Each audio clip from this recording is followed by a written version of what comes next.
Uppa, why Krishnamurti's life is so interesting? There are many reasons. So when I read Krishnamurti for the first time, I have realized that his life is full of surprises, full of interesting events, full of very mysterious circumstances. In the nature, everybody's life is life. There is no great life or ordinary life or worst life. But in the world, there are interesting lives people have lived. There are few interesting events few people have done. That's why we talk about people. We talk about Vivekananda, we talk about Adi Shankara, we talk about Raman Maharshi because they have lived a life no one ever dared to live. It's very difficult for ordinary human being and mind to imagine. For example, Adi Shankara left home at the age of 8 and he went to Himalayas. So 2500 years passed. Not even one child did that. That special he was. And at the age of 8, he went to a guru and the guru asked that, who are you? And he spontaneously recited 6 poems, 6 slokas. It's called Nirvan Shatkam. I'm writing a book on it. So at the age of 8, who says that? At the age of 8, people should say that I want an ice cream, I want biscuit. They should cry, they should weep. At the age of 8, he left home with utmost clarity. So there are a few interesting lives. We cannot deny that. And people like interesting stories. Even we watch movies to find an interesting story in it. What is hero means who has a really interesting character. So even Krishnamurti's life have all that heroic aspects. He was born in a small village in Madanapalli, 1895. A ordinary boy. He has got a lot of siblings. He's very weak, very dull. He used to get a lot of physical problems and all that. Then, cut to short, there is a man called Leadbeater. He's very strong, very bright, who has a lot of spiritual, mystical experiences. The speciality of him is he can, by looking at somebody, he will see the aura. And that happens. Not everybody can do that. Very few people have that potential. So, we make friends, right? So, what is the source to begin a friendship? Someone speaks well, someone treats us well. That's why we start our friendship. Then, after a couple of days or months, what happens? Something goes wrong, and we leave the friendship and we say, my heart is broken, tata bye bye. But very rarely, few people chooses somebody or make friends not because their behavior, because of their aura. Behavior is very superficial. You may be a very good person, but you may not have a good speaking ability. For that reason, everyone doesn't like you. But you are a very good person, and there is very cunning person out there. He speaks very beautifully. Everyone believes him, trusts him. Then he deceives everybody. So people believe them because of their cunning behavior. So all great masters are not cunning; they are honest. They are just lived the way they should. They did not seek validity or recognition or respectability. How a flower should be, it will be like that only. In the same way, Krishnamurti was like dull, this and that. And Leadbeater came to Madanapalli and looked at this boy's aura. It is very bright. Then I'll discuss what auras. Actually, I have in Telugu, I made a elaborated video about it. And he picked up Krishnamurti. He is the world teacher. So there is a girl and you want to marry that girl with a boy. What you will see in any boy, he should taller than the girl, he should look handsome, he should have some wealth, he must be doing a good job, he doesn't have any physical problems. So we see all that, right? So even to become a spiritual guru, what are the needs? So first of all, he should have a clean aura. That is the fundamental principle for any spiritual guru. Aura means you have a clean mind and you have a clean heart. You don't have any dramas inside. That's why that people's words have some power. So Ledbetter selected Krishnamurti, and he went to his parents and said, "I want to take this boy along with me, and I'll train him. I'll make him a world teacher. He has that aura within." So no one understood what he meant, but on those days there were a lot of financial problems, and their parents also accepted. Krishnamurti also simply said, "I'll come." It means he doesn't have any attachment. Otherwise, "Mummy, I don't go. Please do." No crying. He simply said, "Okay, I'll come." He has certain disassociation with everything. That is the fundamental principle for spiritual inquiry.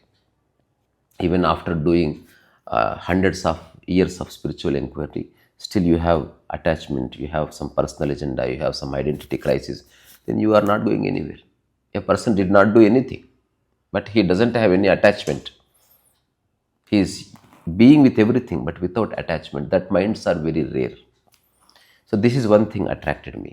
And Krishnamurti just put one condition. I have a brother, his name is Nitya. I want him to come along with me. If I come, he should come with me. That's all. And Edbitter accepted. Nitya also accepted. So this is the first phase of his journey. Then Krishnamurti is an ordinary boy picked up from a small village called Medanapalli with no financial background.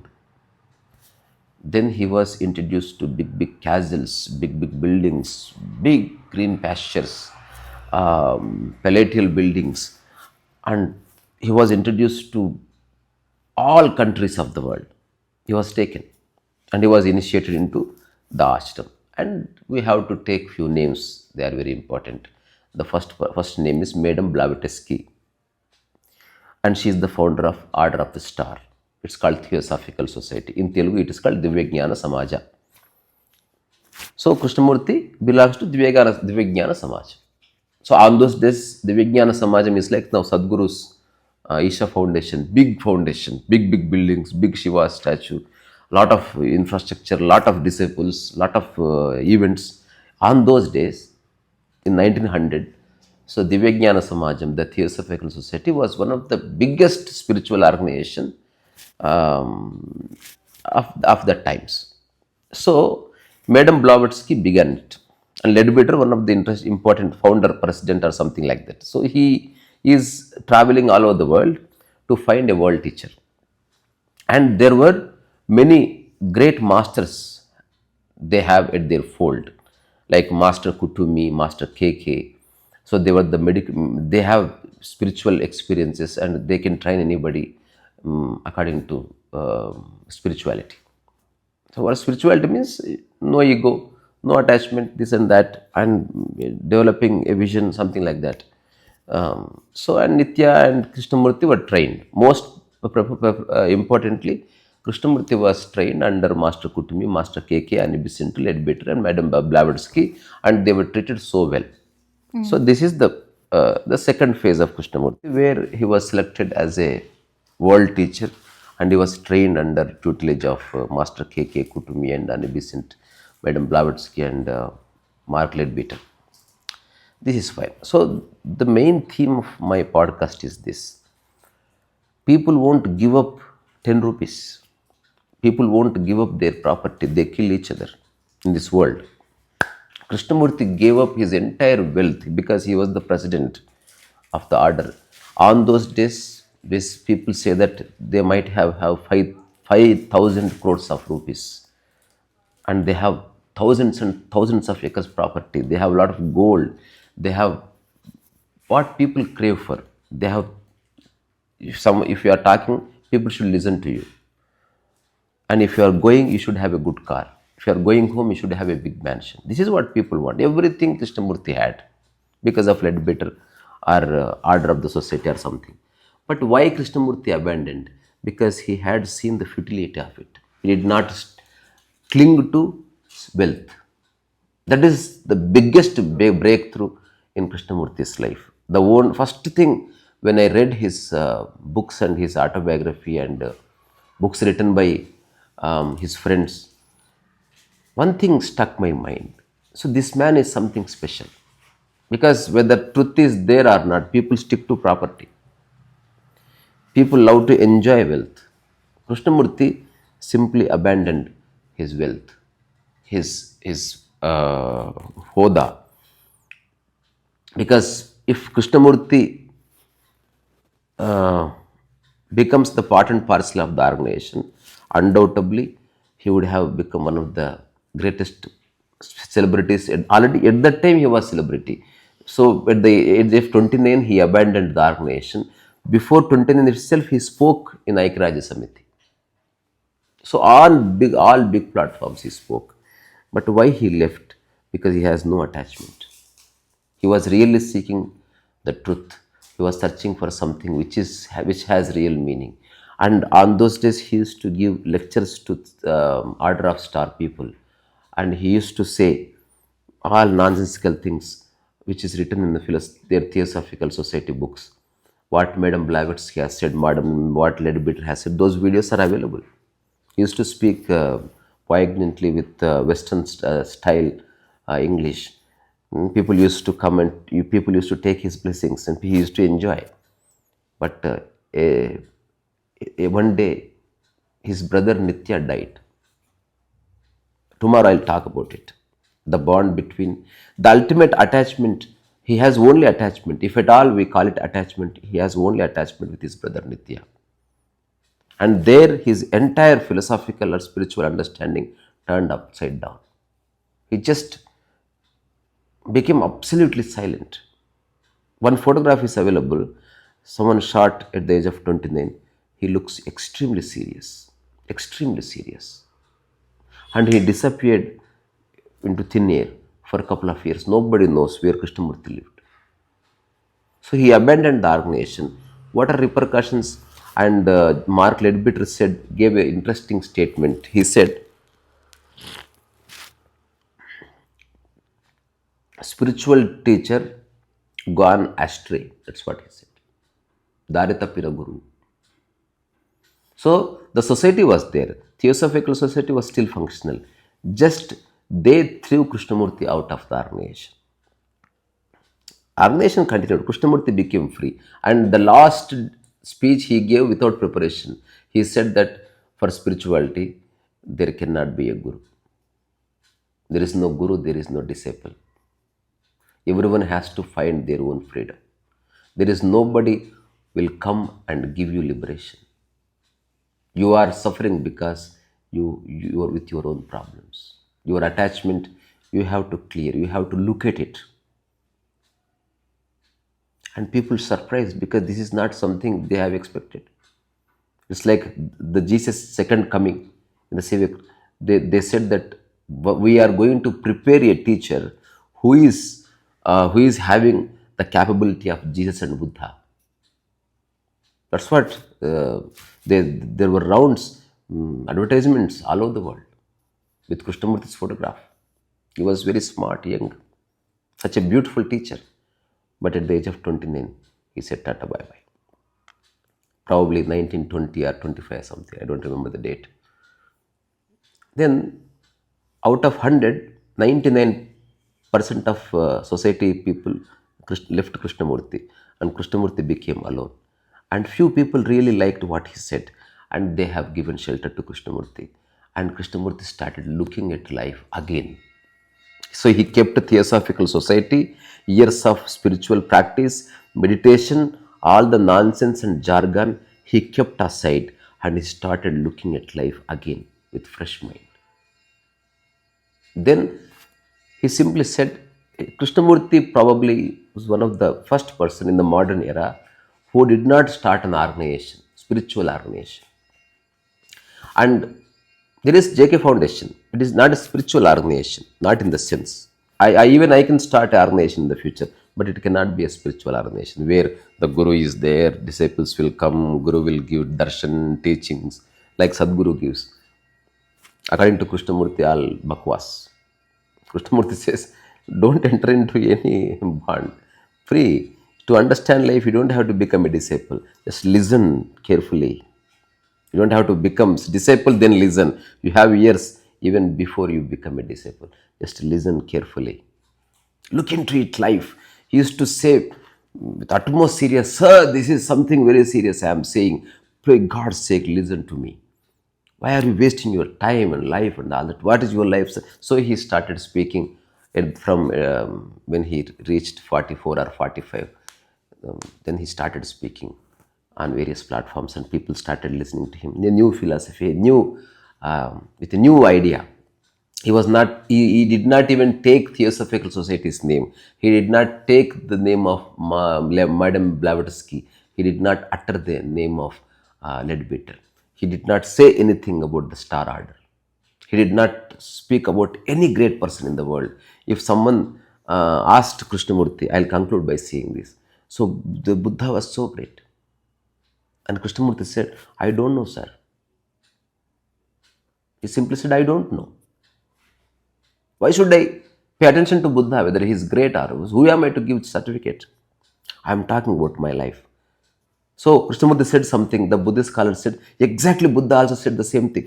"Sir, why are you bringing Buddha again and again? Whether Buddha said this or not, I am saying this. I am saying using my intelligence. I am not imitating Buddha." In the same way, in my Telugu channel, I am saying my life understanding. Sometimes, whatsoever the great people said, I might have repeated the same thing, but I am not copying them. So that is the beauty of life. You speak, you sing your song. So Krishnamurti sang his own song. So tomorrow we talk about the bond between Krishnamurti and Nitya, and why Krishnamurti left thousands of crores and property, gold, and lot of people who listens to him. So everyone actually likes to have wealth, live a wealthy life. Who bothers about truth? But Krishnamurti left all at the age of 29, and he gave a wonderful small speech which carries the essence of his future life. So I say that people have attachment. You cannot leave one tula gold. You cannot give 100 rupees unconditional to somebody. You always thinking about money. So, but outside you are talking about, I want freedom, I want peace, I want to be happy. How can I be happy? But you are all doing negative thinking, negative living. You are paying attention, too much attention to somebody. You are paying attention, you are thinking about somebody unnecessarily. You are not focusing on your work. You are not relaxed. You are restless. How can you be happy? How can you understand the essence of spirituality? To understand spirituality, the essence of life, first you be relaxed. That is the fundamental. But nobody cares about fundamental. People's mouth speaks great things, but they are living in a hell. They speak great, they don't live great. Krishnamurti is such a person. He spoke and he lived, and he was honest. Outright, he spoke the truth. Even after starting Theosophical Society, he left the Theosophical Society, and he started Rishi Valley School. There he spoke to kids. He established a school, and where life is taught. By and by realized this school is not for kids. This school is for teachers.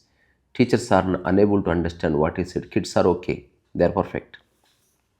So there were many conversations he did with the kids. Please do watch. So we are not here to criticize everybody. Listen to everybody. You don't have to come to logical conclusion that this person is great, this person is not great. No. Listen to, read, and give some time. Let that information germinate in your mind. Then you can talk about it.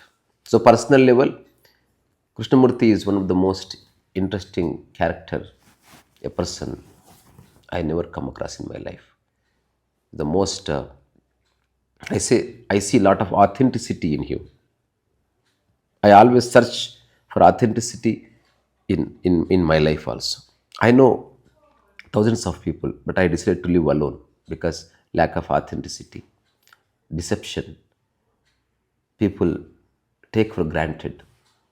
People take good for, they consider it as a weakness. So being alone is very good. So yesterday I have heard a short of Osho. He said, मैं अकेलेपन बहुत अच्छा महसूस करता हूँ. బయట ఉన్న వాళ్ళంతా బాగా మాట్లాడతారు, బట్ ఊరికే మాట్లాడతారు, ఎవరికి ఎవరి ఇష్టం లేదు. అది నేను తెలుసుకున్నానని చెప్తాడు. అది నేను కూడా ఎప్పుడు తెలుసుకున్నా. I have realized. సో ఇది Krishnamurti's life and how beautifully he left the organization. There is no సంఘర్షణ. He did not think too much. He just took a decision. In his entire life, he never regret and became free from the organization. Amazing story. So tomorrow we talk about his brother. Okay, let's go out. Tata, bye bye.